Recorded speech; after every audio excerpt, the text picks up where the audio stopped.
always been a fan of camping. It's something about being out in the middle of nowhere, away from all the noise and people, that clears my head. I'd been camping before, but this one was my first time doing it solo. Well, kind of solo. I had my dog Max with me. He's a big German Shepherd, super loyal, and honestly, I thought having him with me would make me feel safer. Turns out, I was wrong. I picked a spot about 3 hours from home, deep in the woods where there weren't any official campsites. I wanted the full wilderness experience, the drive was easy, and when we got there, the spot was perfect. Open enough for my tent, surrounded by trees, and near a small creek. Max seemed excited too, sniffing around and wagging his tail. Setting up camp went smoothly. I pitched my tent, gathered some firewood, and cooked dinner over the fire. Max hung out beside me, chewing on a stick. Everything was great until I noticed him acting weird. Around sunset, he started pacing. At first I thought he was just restless from the drive, but then he stopped, stared into the trees, and let out this low growl. It wasn't his usual bark at the mailman growl. This one was deeper, more serious. I stood up and looked in the direction he was staring, but I didn't see anything. "Relax, buddy," I said, trying to keep my voice calm. He stopped growling but didn't take his eyes off the trees. It was unsettling, but I told myself it was probably a squirrel or a deer. After a while, he seemed to settle down, so I brushed it off. As night fell, the woods got quiet. Too quiet. I know it's normal for the sounds of birds and insects to die down after dark, but this was different. It felt like everything had just stopped. No crickets, no rustling of leaves, nothing. It was so quiet I could hear my own heartbeat. Max noticed it too. He stayed close to me, his ears perked up and his body tense. Every now and then he'd jolt up like he heard something I couldn't. I tried to act like it wasn't bothering me, but it was. Big time. I kept the fire going for as long as I could before finally crawling into the tent. Max followed me in and curled up at my feet. Usually he's out like a light once we are in the tent, but that night he kept lifting his head, sniffing the air and letting out these soft, almost nervous whines. I don't think I slept more than an hour that night. Around 2 a.m. Max jolted up so fast he almost knocked over the tent. He started growling again, that same low, serious growl from before. I grabbed my flashlight and unzipped the tent just enough to peek outside. Nothing. Just darkness and the faint glow of the dying fire. I scanned the trees with my flashlight, but I couldn't see anything unusual. "Max, it's fine," I whispered, even though I didn't believe it. He didn't settle down for about 15 minutes, and even then he stayed sitting up, his ears twitching at every little sound. The next morning I tried to shake it off. The sun was out, the woods looked peaceful again, and I told myself I was just being paranoid. Max seemed fine too. He was back to chasing sticks and splashing in the creek like nothing had happened. But as the day went on, I started noticing small things that didn't sit right. I found footprints near the creek that weren't mine. They weren't animal tracks either, they were boot prints, but the tread was worn, like they belonged to really old boots. I didn't think too much of it at first. Maybe some other camper had passed through the area recently. But the weird part was the prints didn't lead anywhere. They just stopped, like whoever made them had vanished into thin air. By the time the sun set, I was on edge. I kept telling myself I was being ridiculous, but it didn't help. I had Max though, and that made me feel a little better. I figured if something was really wrong, he'd let me know. That night was even quieter than the first. No wind, no animals, no nothing. It felt like the woods were holding their breath. I stayed up as long as I could, sitting by the fire with Max at my side. He wasn't pacing or growling this time, but he was alert, his ears constantly twitching. I finally decided to call it a night and crawled into the tent. Max followed me in, but he didn't lie down this time. He just sat there, staring at the tent flap. I tried to ignore him and force myself to sleep, but it wasn't happening. Sometime around 3 a.m. I heard it, a faint, rhythmic tapping. It was coming from outside the tent, maybe 20 feet away. Tap, tap, tap. It sounded like someone knocking on a tree with a stick. Max's ears shut up and he let out a low growl. My heart was pounding. I didn't dare move. The tapping continued for what felt like forever, then stopped. I waited, holding my breath, straining to hear any other sounds. Nothing. I wanted to believe it was just a branch falling or an animal, but deep down I knew it wasn't. When the sun finally came up, I decided to pack up and leave. I told myself I was just being paranoid, but I couldn't shake the feeling that something wasn't right. Max seemed on edge too, sticking close to me and constantly looking over his shoulder. As I was packing up, I noticed something on the edge of the campsite. A small pile of rocks stacked in a perfect tower. I hadn't put it there and I was 100% sure it hadn't been there the day before. I didn't want to think about what it meant. I finished packing as fast as I could and started hiking back to the car. About halfway through the hike, Max froze. He stood perfectly still, staring at something up ahead. I followed his gaze and saw it. A figure, standing between the trees. It was far enough away that I couldn't make out any details, but I could tell it was a person. They were just standing there, not moving, not waving, nothing. "Hey," I called out, trying to sound braver than I felt, but to no response.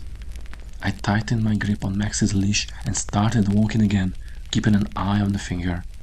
When I looked back a few seconds later, they were gone. I made it back to my car and got out of there as fast as I could. Max didn't relax until we were a few miles away from the woods, and honestly, neither did I. I don't know who or what that was out there, and I'm not sure I want to know. Since then, I've stuck to camping in more populated areas. I still think about those woods sometimes though, especially when I'm laying awake at night. I keep wondering who that figure was or if it was even a person at all. All I know is I'm never going back. I've always loved the idea of being on the road, just me and my caravan. It's like a little bubble of safety rolling through the world. I've had this old camper for years, and while it's nothing fancy, it's my sanctuary. When life gets overwhelming, I take off for a few days, finding quiet, desolate roads where I can park up and be alone. Most of the time it's peaceful, just the hum of nature, maybe the occasional car passing by in the distance. But this one trip, it was different, and I haven't been able to forget it. This happened a few months ago. I had a long week at work and I was desperate to get away. I didn't have a specific destination in mind, just packed up the caravan and hit the road. By late afternoon, I found the perfect spot, a dirt road off the main highway surrounded by fields and a few trees. No one around for miles. Exactly what I needed. I parked the caravan on the side of the road, set up a little portable table and a chair, and made myself some tea. The sun was setting and the sky was this amazing mix of orange and pink. I felt calm for the first time in weeks. After dinner, I climbed into bed with a book. I remember thinking how quiet it was. No cars, no planes overhead, just the occasional chirp of crickets. I must have fallen asleep pretty quickly because the next thing I remember is waking up to a noise. It wasn't loud, just a faint scratching sound. At first, I thought it was the wind brushing a branch against the caravan. But as I sat up, I realized there weren't any trees close enough for that. It was so dark outside that I couldn't see anything through the window. I turned on the little lamp above my bed, which made the inside of the caravan bright, but made the window even harder to see out of. The scratching stopped, and I told myself it was probably just an animal, a fox or a raccoon maybe. I stayed awake for a while, listening, but everything was quiet again. Eventually, I convinced myself I was overreacting and went back to sleep. The second time, it was louder. I jolted awake, heart pounding. This time, it wasn't just scratching. It sounded like tapping, like someone running their fingers along the side of the caravan. I froze, not even daring to breathe. My bed is on one side of the caravan and the sound was coming from the other side, near the little kitchen window. My small travel clock read 2:47 a.m. I stared at the window, half expecting to see a face pressed against the glass. But it was just darkness. The tapping stopped for a second and then scratch. Slow, deliberate, like it was testing something. I was too scared to get up, so I just sat there, clutching the blanket. My brain was racing. Was it an animal? A person? Why would someone be out here in the middle of nowhere? After what felt like an eternity, the noise stopped again. I grabbed my phone and turned on the flashlight. My hand was shaking so bad I almost dropped it. I swung my legs out of the bed and stood there, frozen.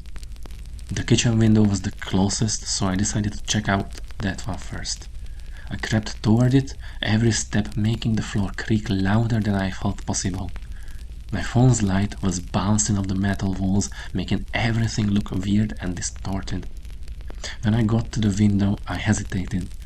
It has a little curtain, so I couldn't see out unless I moved it. My heart was pounding so hard I thought I was going to throw up. I reached up and grabbed the edge of the curtain, took a deep breath, and pulled it back. Nothing. Just the empty field lit faintly by the moon. No animals, no people. Nothing that could have made that noise. I told myself it was probably just an animal, a fox or maybe even a badger. They're curious, right? I started to relax a little, thinking I was being paranoid. But as I turned to go back to bed, I heard it again. That scratching sound, this time from the rear window. That's when I panicked. The rear window is right above the spare tire on the back of the caravan. There's no way an animal could have reached it, and it wasn't scratching anymore. It sounded heavier, like someone pressing against the glass. I didn't know what to do. Part of me wanted to throw open the door and run, but to where? My car was parked nearby, but the keys were in the front, and I'd have to unlock the door to get out. What if whoever or whatever was out there was waiting for me to exactly do that? I decided to stay put and wait it out. I climbed back into bed, pulled the covers up to my chin, and stared at the door. My clock ticked to 3:30 a.m., then 4 o'clock. Eventually, the noise stopped again, and I must have dozed off from sheer exhaustion. When I woke up, the sun was streaming through the windows, and everything looked so normal, peaceful even. I felt a little silly for being so scared, but when I stepped outside, my stomach dropped.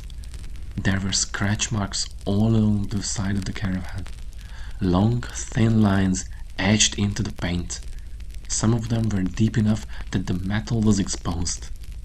And on the back window, there were smudges, like fingerprints. I packed up in record time, not even bothering with breakfast. As I was driving away, I kept checking my rearview mirror, half expecting to see someone, or something even, chasing after me. I still don't know what happened that night. I've told myself it was just some weirdo playing a prank, or maybe a really persistent animal, but the scratches? The scratches don't make sense. Since then, I haven't been able to bring myself to camp alone. Every time I think about it, I hear that noise in my head and my stomach twists in knots. Maybe it was nothing, but maybe it was something way more sinister.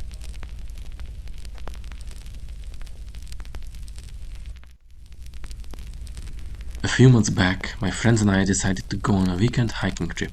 It was something we'd been talking about for ages, but life kept getting in the way. Finally, we all had a free weekend, so we packed up our gear and headed out to the forest about 3 hours away from where we lived. I won't say exactly where it was, because honestly, I don't want anyone else trying to go there.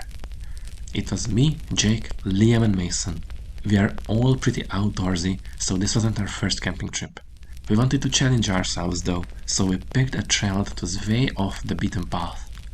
No designated campsites, no people, just us and the wilderness. We got to the trailhead around noon and started hiking. The forest was beautiful. Huge trees, thick undergrowth, and the kind of quiet that only exists far away from civilization. We were a few miles in when we ran into another group of hikers. There were 3 of them, all guys, probably a bit older than us. They seemed friendly enough, chatting with us for a bit about the trail and the best spots to set up camp. One of them, the tallest guy, mentioned they were planning to camp a couple of miles further in. He joked that we should keep in touch, maybe meet up in the morning to share some stories. We laughed, wished each other luck, and went our separate ways. Looking back, I can't remember if they ever told us their names. By late afternoon, we found a good spot to set up camp, a small clearing surrounded by trees with a little stream nearby for water. We pitched our tents, got a fire going, and spent the evening relaxing. It felt great to be out there, away from everything. As the sun set, the forest got dark really fast. Without the fire, you couldn't see a thing. We sat around talking and joking for a while before finally calling it a night. I don't know what time it was when I woke up, but it was pitch black. At first, I wasn't sure what had woken me up, maybe an animal or something, but then I heard it. A scream. It wasn't close, but it wasn't far either. It sounded like it came from the direction of the other group's camp. It was loud, shrill, and full of panic. I froze, my heart pounding in my chest. A second later, I heard Liam unzip his tent. "Did you hear that?" he whispered. "Yeah," I said. "What the hell was that?" Jake and Mason were awake too, and we all gathered near the fire pit which had burned down to glowing embers. No one wanted to say it out loud, but we were all thinking the same thing. Something was wrong. We stood there for a while, straining to hear anything else. For a moment, everything was silent. Then, faintly, we heard it. Drums. A slow, rhythmic pounding like someone was beating on a big wooden drum. It echoed through the trees, seeming to come from all around us. "What the hell is that?" Jake muttered. None of us had an answer. The sound was unsettling, like it didn't belong there. We tried to tell ourselves it was just the other group messing around, but deep down, we didn't believe it. The drumming went on for what felt like hours, growing louder and then fading away, only to start up again. We sat huddled around the fire, too scared to go back to our tents.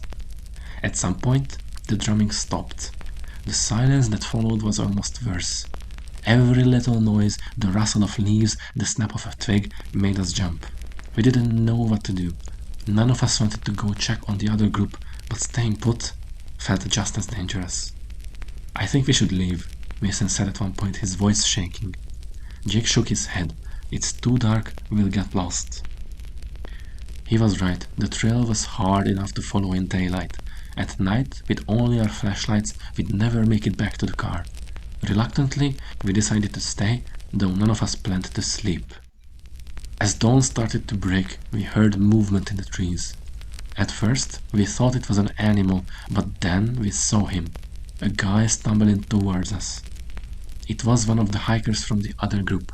His clothes were torn, his face was scratched up, and he looked like he hadn't slept in days. We ran to meet him, and he collapsed to his knees, gasping for breath. He kept looking over his shoulder like he expected someone to be following him. "What happened?" Liam asked. They killed them," he stammered. "They killed them all." We stared at him, not understanding. Who killed them?" He shook his head, his hands trembling. "I don't know. They came out of nowhere, we heard the drums, and then they just attacked. They didn't even say anything, just..." He trailed off, his eyes wide and unfocused. "Why did they let you go?" Mason asked. He swallowed hard. They said to tell you what happens if you stay." But before we could ask anything else, we heard a low, shuffling sound coming from the trees. The guy's eyes widened in terror. "They're coming," he whispered. We didn't wait to see what he meant. We grabbed whatever we could carry and bolted, leaving the tents and most of our gear behind. The survivor ran with us, though he was struggling to keep up. Behind us, the shuffling grew louder, joined by the faint sound of drums. We ran until we reached the trailhead and piled into the car.